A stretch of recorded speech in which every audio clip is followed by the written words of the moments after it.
പ്രിയപ്പെട്ടവരെ, 2019 നമ്മൾ വചനസന്ധ്യയ്ക്കായിട്ട് ഇവിടെ ഒത്തുകൂടിയത്.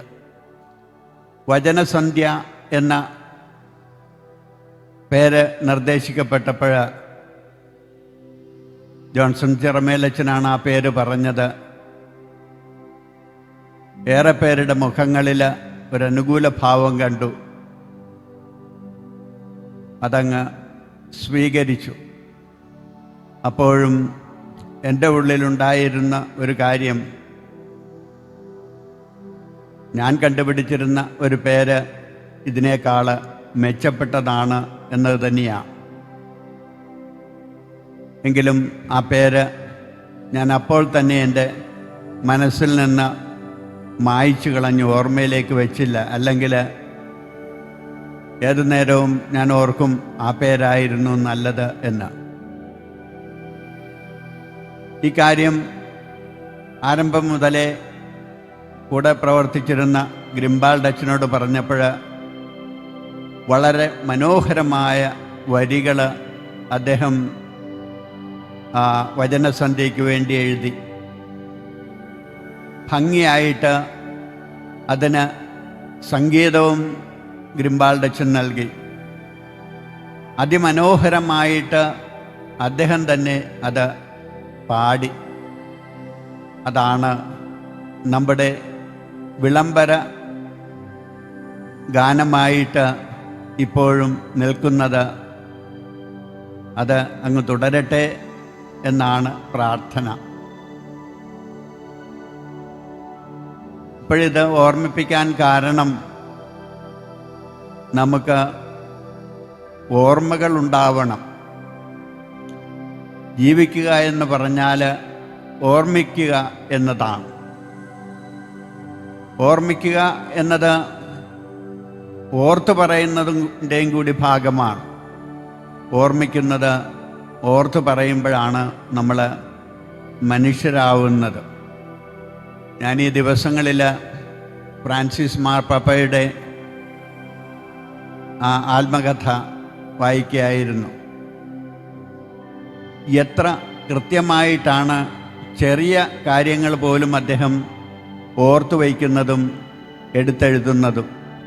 അദ്ദേഹം സെമിനാരിയിലായിരുന്നപ്പോൾ സെമിനാരിക്കാർക്ക് എല്ലാവർക്കും പനി വന്നു. പതിവാണല്ലോ, ഒരാളുടെ പനി പെട്ടെന്ന് മറ്റാളെ ഏറ്റെടുക്കും. കുറേ ദിവസങ്ങൾ കഴിഞ്ഞപ്പോൾ അതൊക്കെ മാറി. പക്ഷേ ഫ്രാൻസിസ് മാർപ്പാപ്പയുടെ പനി മാറുന്നില്ല. മാത്രമല്ല, വലിയ ശ്വാസം മുട്ടലും. ഇതോർക്കാൻ കാരണം, ഇപ്പോഴ് അദ്ദേഹം ആ വലിയ ശ്വാസം മുട്ടലുമായിട്ട് ആശുപത്രിയിലാണ്. ഇന്നലെ ആശുപത്രിയിൽ പ്രവേശിപ്പിച്ചു. അങ്ങനെ പ്രവേശിപ്പിച്ചിട്ടുണ്ട് എന്ന് വത്തിക്കാനിൽ നിന്ന് ഔദ്യോഗികമായ പ്രഖ്യാപനവും ഉണ്ടായി. അപ്പോൾ കാര്യം സീരിയസ് ആയിരിക്കുമെന്ന് നമ്മൾ വിചാരിക്കണം. അദ്ദേഹത്തിന് വേണ്ടി നമ്മൾ പ്രാർത്ഥിക്കുകയും വേണം.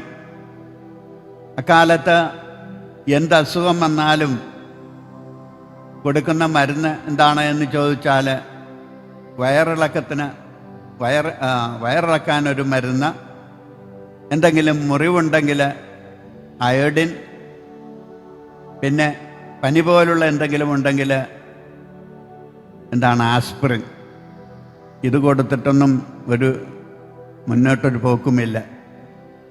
അപ്പോൾ അദ്ദേഹത്തെ പരിചരിച്ചിരുന്ന ഒരു സിസ്റ്റർ ഡോക്ടറോട് പറഞ്ഞു, എനിക്ക് തോന്നുന്നു ശ്വാസകോശത്തിൽ ഫ്ലൂയിഡ് കയറുന്നുണ്ട്, അതാവുമെന്ന്. ഡോക്ടർ പരിശോധിച്ചു. അപ്പോൾ ശ്വാസം മുട്ടലിന് കാരണം ഫ്ലൂയിഡ് നിറഞ്ഞിട്ടുണ്ട്, ശ്വാസകോശം ചുരുങ്ങിയും വരികയാണ്. അപ്പോൾ അദ്ദേഹം മരുന്ന് കൊടുത്തു. ഡോക്ടർ പോയപ്പോൾ ആ സിസ്റ്റർ പറഞ്ഞു, ഇതിൻ്റെ ഇരട്ടി ഡോസ് അങ്ങ് കൊടുത്തേര് എന്ന്. ക്രമേണ ഫലിച്ചു. പക്ഷേ എങ്കിലും ആ ലങ്സിൻ്റെ കാര്യം തുടർന്നു. പലവട്ടം ആ ശ്വാസകോശത്തിൽ ഓപ്പറേഷൻ അദ്ദേഹം വിധേയനായി. കിഡ്നിയുടെ പ്രശ്നമൊക്കെ ഉണ്ടെന്നൊക്കെ പറഞ്ഞു കേട്ടിട്ടുണ്ടെങ്കിലും അത്രയിടം എൻ്റെ വായന എത്തിയില്ല. ഇത് കൃത്യമായിട്ടും ശ്വാസകോശത്തിൻ്റെ ഒരു പ്രശ്നം തന്നെയാണ്. നമ്മൾക്ക് ഓർമ്മകൾ നല്ലതാണ്. യുവാക്കന്മാരുടെ ദിനമാണിന്ന്. ഏതായാലും എന്നെ തന്നെ അതിന് നിയോഗിച്ചത് എന്ത് രീതിയിലാണ് എന്ന് എനിക്ക് മനസ്സിലായില്ല. യുവാക്കൾക്ക് കുറിച്ച് ഓർക്കുമ്പോൾ ഏറ്റവും അധികം കാലം ജീവിതം മുന്നിലുള്ളത് യുവാക്കന്മാർക്കാണ്. ഏത് രീതിയിൽ ജീവിക്കണമെന്നുള്ളത് നമ്മൾ ആദ്യം കണ്ടു. ജ്ഞാനത്തിലും പിന്നെ മനുഷ്യപ്രീതി എന്ന പോലെ ദൈവപ്രീതിയിലും വെറുതെ അങ്ങ് ജീവിച്ചാൽ പോരാ. അതിനുള്ള കാര്യങ്ങളുണ്ടാവണം. ജൂബിലി വർഷമാണിത്.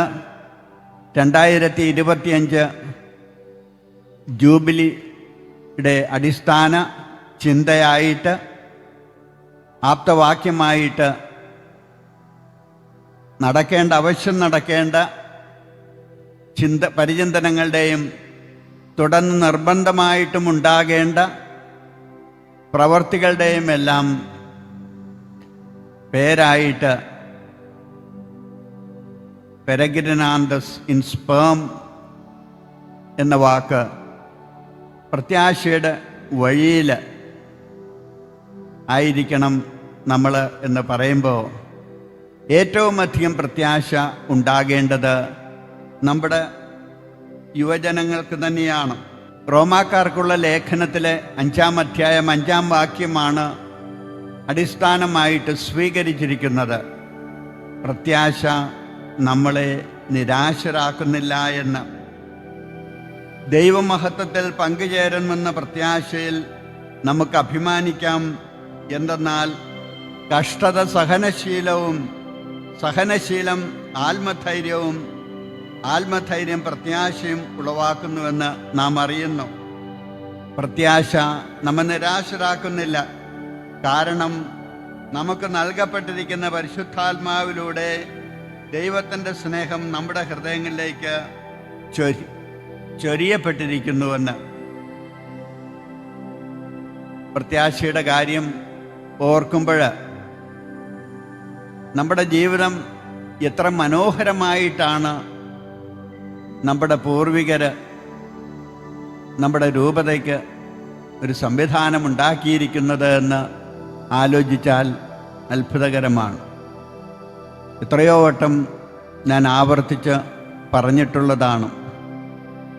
നമ്മുടെ രൂപത പ്രത്യാശയിലാണ് തുടങ്ങുന്നത്. വൈപ്പിൻ അവർ ലേഡി ഓഫ് ഹോപ്പ്, പ്രത്യാശാ മാതാവിൻ്റെ പുഴ കടന്ന് വരുമ്പോൾ കുരിശ് രക്ഷയുടെ ചിഹ്നമെന്നതുപോലെ തന്നെ പ്രശ്നസങ്കീർണമായ കാര്യങ്ങളും ഉണ്ടാകും എന്നുള്ള ഓർമ്മ അതങ്ങ് നോക്കി ചെന്ന് തെക്കേ അതിർത്തിയിൽ ചെല്ലുമ്പോൾ അസംഷൻ ചർച്ച് ഉത്ഥാനത്തിൻ്റെ ഓർമ്മയുണർത്തുന്ന പൂങ്കാവിൽ നമ്മളെത്തും. ഇത്ര മനോഹരമായിട്ട് നമുക്ക് ക്രിസ്തീയ ജീവിതം അവിടെ ഒരുക്കപ്പെട്ടിരിക്കുന്നു എന്നത് നമ്മളെപ്പോഴും ഓർക്കാവുന്നതാണ്. ഓർത്ത് ആ ദൈവത്തിൻ്റെ പ്ലാന് ഉൾക്കൊള്ളേണ്ടതുമാണ്. ബസിലിക്കയിൽ ദൈവജനത്തിൻ്റെ പ്രതിനിധികളുടെ സാന്നിധ്യത്തിൽ ജൂബിലി വർഷം നമ്മൾ ഉദ്ഘാടനം ചെയ്യുകയുണ്ടായി. ബസിലിക്ക മുതൽ പൂങ്കാവ് വരെയുള്ള പ്രത്യേക ആ ജൂബിലി വർഷത്തിലേക്ക് ആ ജൂബിലിയുടെ തുറന്ന വാതിലുകളുള്ള തീർത്ഥാടന കേന്ദ്രത്തിന് ഒരുക്കിയിരിക്കുന്ന പള്ളികളുടെ വിവരവും നമ്മൾ തീരുമാനിച്ച് അറിയിച്ചിട്ടുള്ളതാണ് എന്നാണ് എൻ്റെ വിചാരം. ഈ വളരെ മനോഹരമായ അനുഭവങ്ങളുണ്ടാകുമ്പോൾ നമ്മുടെ വിചാരം എന്താണ്? ഇവിടെ ഈ കൺവെൻഷൻ ഹാളിൽ ഇരിക്കുമ്പോഴും നമുക്കുണ്ടാകുന്ന ഒരു വിചാരമാണ് ആ മഹത്വീകരണം, മലമുകളിലുള്ള മഹത്വീകരണത്തിൻ്റെ നേരത്ത് പത്രോസ് യേശുവിനോട് പറയുന്നത്, ഇവിടെയായിരിക്കുന്നത് നന്ന, നമുക്കിവിടെ 3 കൂടാരങ്ങൾ ഉണ്ടാക്കാം. ഒന്ന് മോശയ്ക്ക്, ഒന്ന് ഏലിയായിക്ക്, പിന്നെ ഒന്ന് നിനക്ക്. ഇവർക്ക് എവിടെയെങ്കിലും താമസിക്കാൻ കൂടാരമൊന്നും വേണ്ടേ എന്നവർ ചിന്തിച്ചില്ലല്ലോ എന്ന് നമ്മൾ വിഷമിക്കേണ്ട കാര്യമില്ല. ഇവരുടെ മനോഭാവം, യേശു എവിടെയുണ്ടോ അവിടെ ഞങ്ങളുമുണ്ടാകും, ഞാനുമുണ്ടാകും. പത്രോസിൻ്റെ വിചാരം അതാണ്. അപ്പം അവർ പറഞ്ഞു, ഇവിടെ ആയിരിക്കുന്നത് നന്ന്. ആ സുവിശേഷ ഭാഗം നമ്മൾ വായിക്കുമ്പോൾ, ആ വിശുദ്ധ ഗ്രന്ഥ ഭാഗം നമ്മൾ വായിക്കുമ്പോൾ നമുക്ക് മനസ്സിലാകുന്നത്, യേശു അവരെ അവിടെ നിർത്തിയില്ല. അവരെ അവിശ്വാസത്തിൻ്റെ താഴ്വാരത്തിലേക്ക് ഇറക്കിക്കൊണ്ടുവന്നു. വാളമനാലച്ഛൻ്റെയും ടീമിൻ്റെയും ആ ഒരു വചനവിചിന്തനങ്ങൾ, പ്രാർത്ഥനകൾ എല്ലാം കൂടി ആകുമ്പോൾ വചനവിസ്മയത്തിലാകുന്ന നമ്മൾ ചിന്തിച്ചു പോകാം, ഇവിടെയായിരിക്കുന്നത് നന്ന്. അത് പാടില്ല എന്നതാണ്. നാളെ നമ്മൾ വേറൊരു രീതിയിലേക്ക് ചിന്തിച്ച് പോകണം എന്നതാണ്. ഈ സായാഹ്ന വിചിന്തനങ്ങളെല്ലാം കഴിഞ്ഞ് ആ രൂപാന്തരീകരണത്തിൻ്റെ അനുഭവങ്ങളും എല്ലാം ഉണ്ടാകുമ്പോൾ നമ്മൾ പ്രലോഭനങ്ങളുടെ ലോകത്തിലേക്കാണ് പോകേണ്ടി വരുന്നത്. അവിടെയാണ് വചനം നമ്മൾ മാംസമാക്കേണ്ടത്. വചനത്തിൻ്റെ ആൾരൂപമായിട്ട് നമ്മൾ തീരേണ്ടതുമുണ്ട്.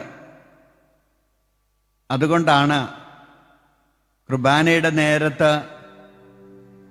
എല്ലാം കഴിഞ്ഞു കഴിയുമ്പോൾ ഈത്തെ മീസ എസ്ത് എന്ന് പറയുന്നത്.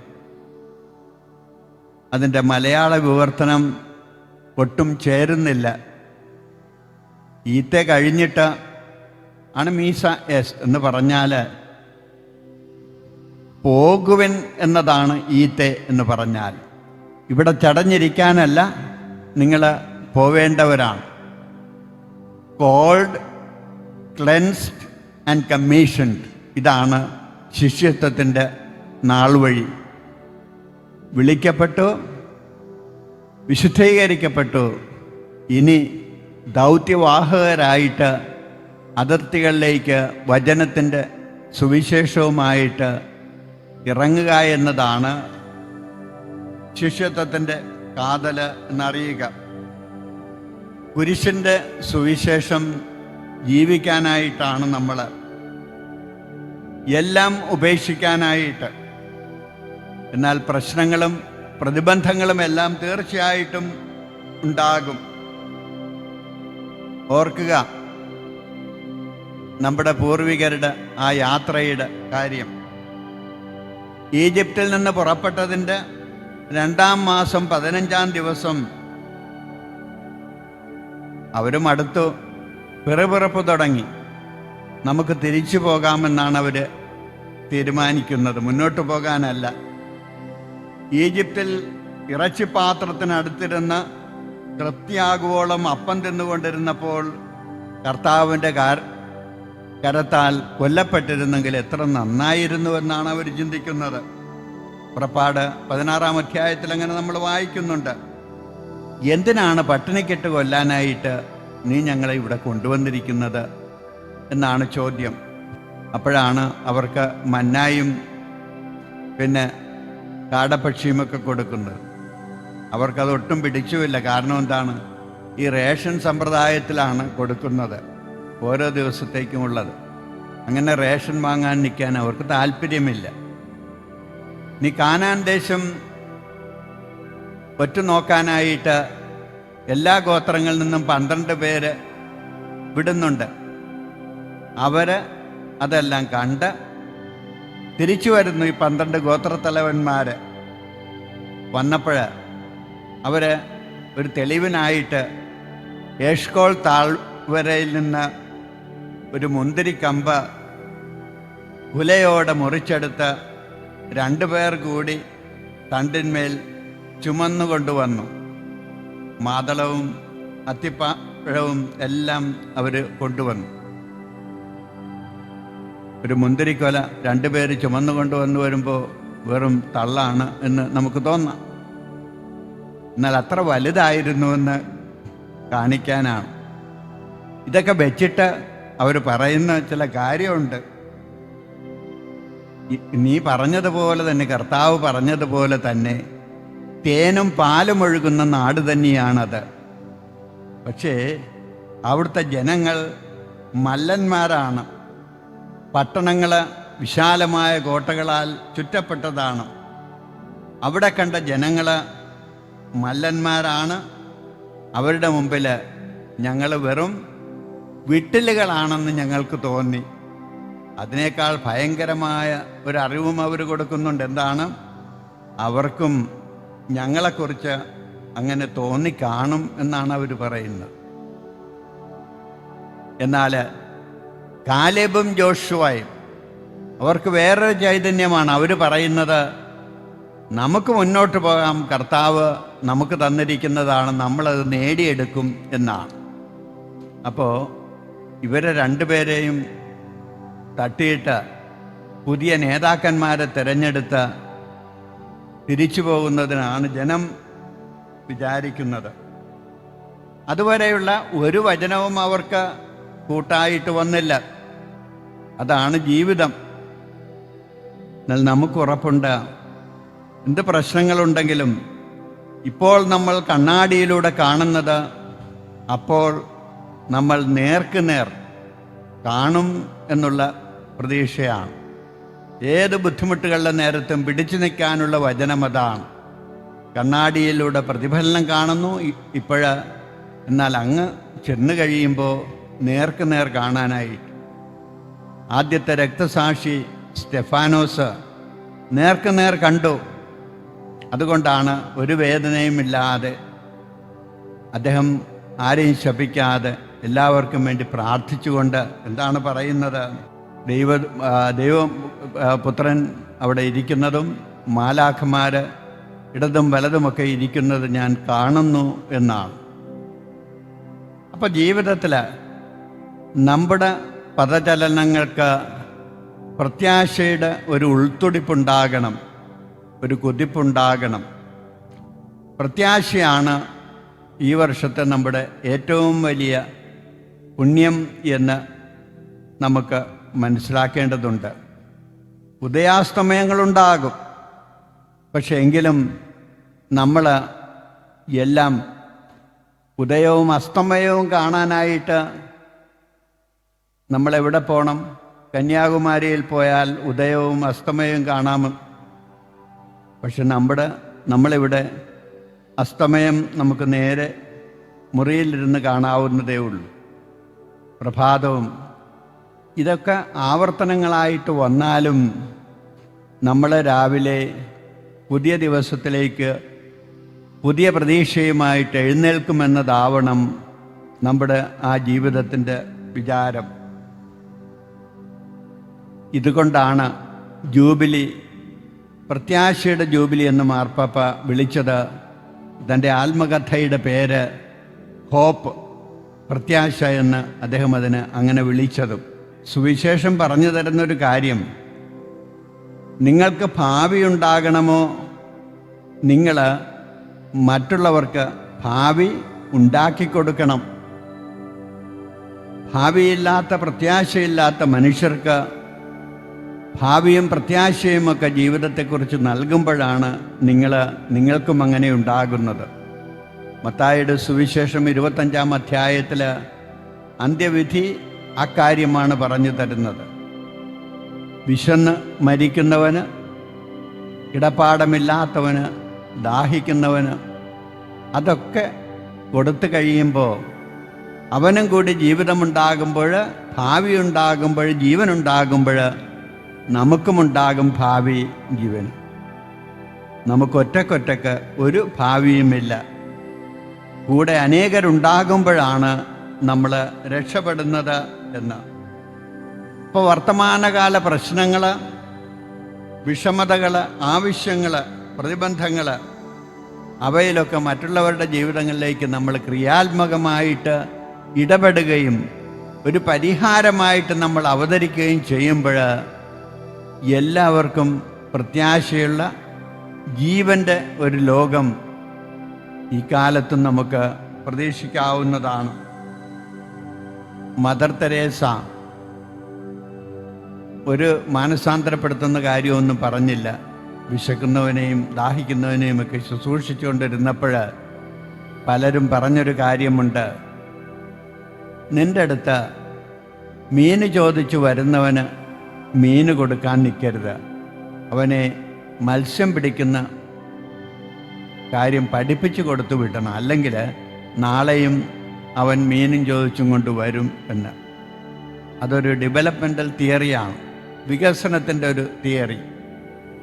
പക്ഷേ അതിനേക്കാൾ ജ്ഞാനം മദർ തെരേസയ്ക്കുണ്ടായിരുന്നു.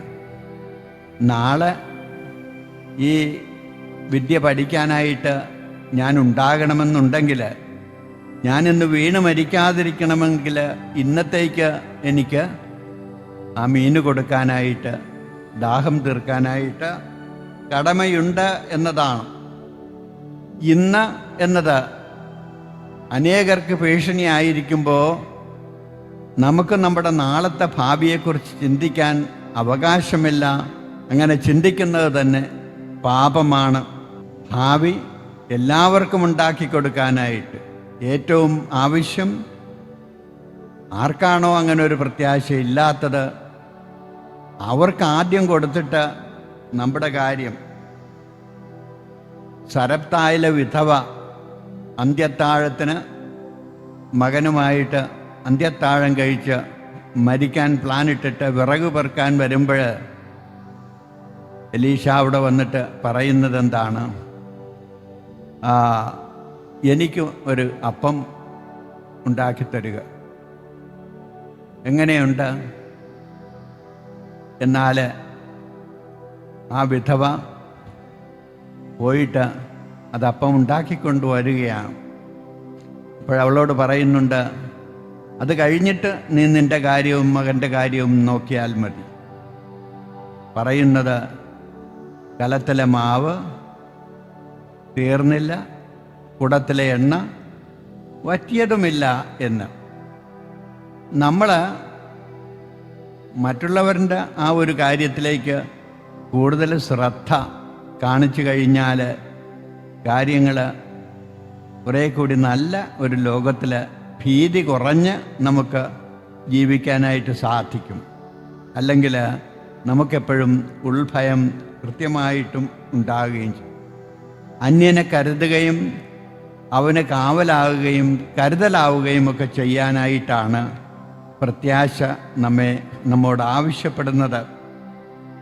പോവുക, സ്വർഗരാജ്യം സമീപിച്ചിരിക്കുന്നുവെന്ന് പറയാനായിട്ട്.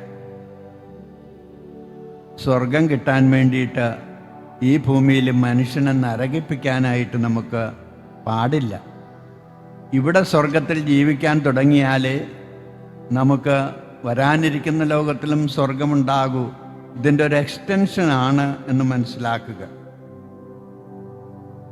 യുവാക്കൾ, നേരത്തെ പറഞ്ഞു, യുവാക്കൾക്കാണ് ഏറ്റവും കൂടുതൽ കാലം ഭാവി ഉള്ളത് എന്ന്. കൂടുതൽ കാലം നമ്മുടെ ഭാവിയാണ് നമ്മുടെ മക്കൾ. അവർ ആ രീതിയിൽ ചിന്തിക്കുന്നതും പ്രവർത്തിക്കുന്നതും ആണോ ഇപ്പോഴത്തെ അവസ്ഥ എന്ന് ചോദിച്ചാൽ അങ്ങനെ ഒന്നുമല്ല. ഇപ്പോൾ മക്കൾക്ക് അങ്ങനെ ഒരു ഭാവി ആ രീതിയിൽ വരും എന്ന് കരുതാൻ ഒരു മാർഗവുമില്ല. അപ്പനെ അമ്മേനെയൊക്കെ കഷ്ണമാക്കി കളയാനായിട്ട് ഒരു മടിയുമില്ലാത്ത കഥകളാണ് ഓരോ ദിവസവും നമ്മൾ കേൾക്കുന്നത്. ഞാൻ തീർത്ത് കളയുന്നിന് എന്ന് പറയാൻ 15 16 വയസ്സുള്ളവൻ ഒരു മടിയുമില്ല. അങ്ങ് തീർത്ത് പോയാൽ നീ നിൻ്റെ അയൽക്കാരന് കാവൽക്കാരനായാൽ നിൻ്റെ കാര്യം അവനും നോക്കും. ആ ഒരു വട്ടത്തിൽ സ്നേഹത്തിൻ്റെ വലയത്തിൽ ജീവിക്കാൻ നമുക്ക് ശ്രദ്ധിക്കാം.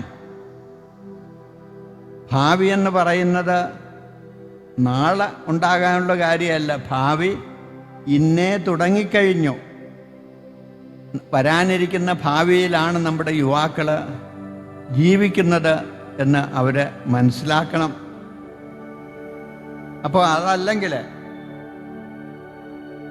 ഇന്നത്തെ ആകെ കൂടി ലോകം ട്യൂൺ ചെയ്യപ്പെട്ടിരിക്കുന്നത് യുവാക്കൾക്ക് വേണ്ടിയിട്ടാണ് എന്ന് അറിയാമല്ലോ.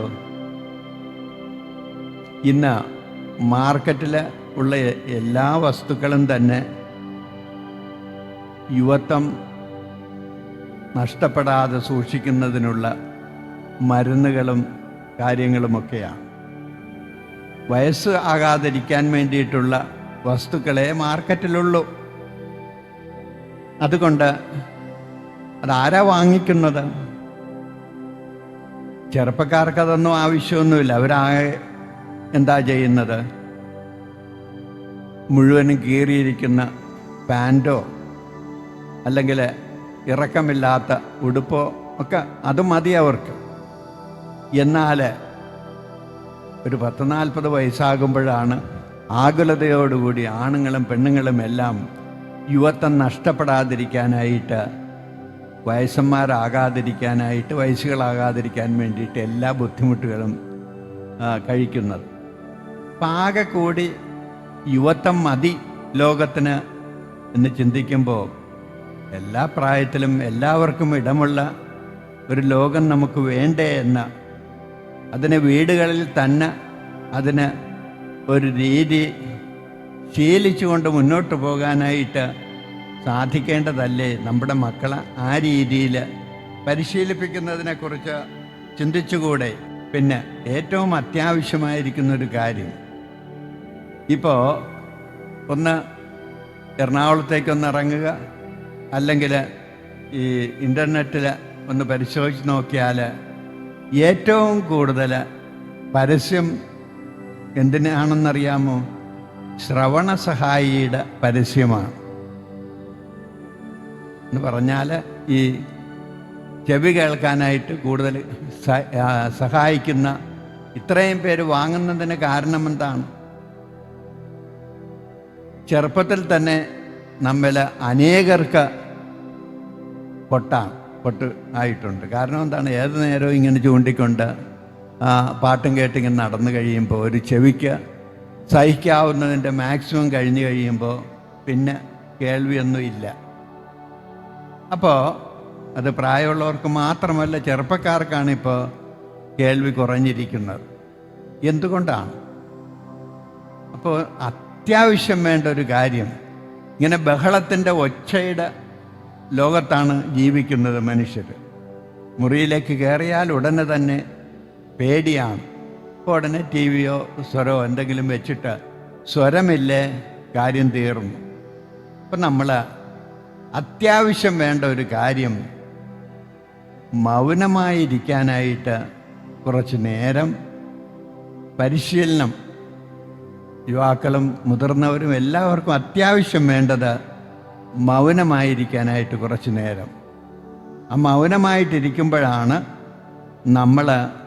നമ്മളെ തന്നെ കണ്ടെത്തുന്നതും മറ്റു മനുഷ്യരെക്കുറിച്ച് നമുക്ക് മനസ്സിലാകുന്നതുമൊക്കെ ആ മൗനത്തിന് വേണ്ടിയിട്ട് നമ്മൾ ശ്രദ്ധിക്കുക. എല്ലാവരും അത് അത്യാവശ്യമാണ്. അതില്ലെങ്കിൽ നമ്മളെ തന്നെ തിരിച്ചറിയില്ല.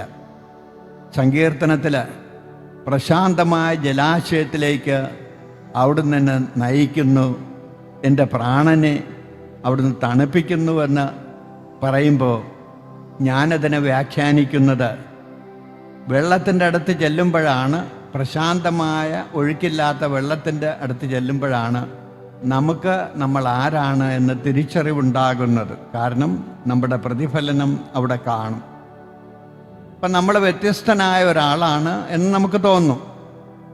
എന്നാൽ മറ്റു മനുഷ്യരും ഏതാണ്ട് നമ്മളെപ്പോലെ തന്നെ ഇരിക്കുന്നല്ലോ എന്നൊരു കാര്യവും നമ്മളവിടെ മനസ്സിലാക്കുന്നു. അങ്ങനെ വരുമ്പോഴാണ് നമ്മുടെ മനസ്സിന് കുളിർമയുണ്ടാകുന്നത്, പ്രാണന് തണുപ്പുണ്ടാകുന്നത്. ആ ഒരു രീതിയിൽ മൗനത്തിൻ്റെ പ്രശാന്തത അതൊന്ന് അനുഭവിക്കാനായിട്ട് ശ്രദ്ധിക്കണം. അത് വളരെ അത്യാവശ്യമാണ്.